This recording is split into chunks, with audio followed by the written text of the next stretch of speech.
মিষ্টি কে দিল? আমি খাবো, আমি খাবো।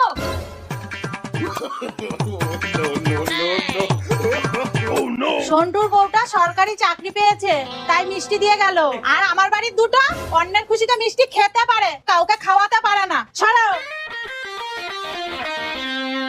বাড়িতে কেউ আছেন?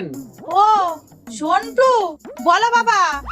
আমার বউ একটা দোতলা বাড়ি কিনেছে, তাই মিষ্টি খাওয়াতে আসলাম।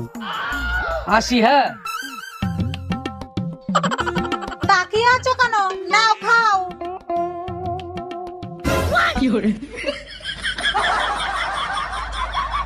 সবই আমার কপাল। বাড়িতে কেউ আছেন? ও সন্টু, বলো তোমার বউ আবার কি কিনলো? গাড়ি কিনেছে, এই নেন মিষ্টি। আমাকে দিতে হবে না, বৌমাদের হাতেই দিয়ে যাও। আচ্ছা।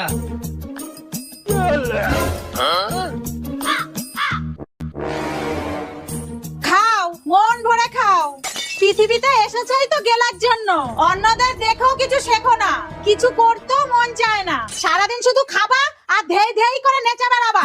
কি করতে বেঁচে আছো কে জানে। মা, আপনি আমাদের এইভাবে না বললেও পারতেন। হ্যাঁ, আমরা বেশি খাই খাই করি ঠিকই, কিন্তু আমরা অতটাও খারাপ না। লেকচার নামে না, কিছু করে দেখাও। ঠিক আছে, কালকে থেকে শুরু হবে আমাদের নতুন জীবন। আমরা 3 দিনের মধ্যে নিজেদের ঘর বানিয়ে দেখাবো। কিরে, পারবো না? নিশ্চয় পারবো। মা, মা, আমরা ঘর বানিয়েছি। হ্যাঁ মা, আমরা পেরেছি। মাসিমা বাড়িতে? ও এই তো সবাই, এই নিন মিষ্টি। থাক, আজকে আমরা মিষ্টি খাওয়াবো। আমার বৌমারা নিজেরা ঘর বানিয়েছে, তার জন্য তো মিষ্টি খাওয়াতেই হবে, তাই না? তাহলে তো একবার দেখতেই হয়। হ্যাঁ চলুন, মা আসুন।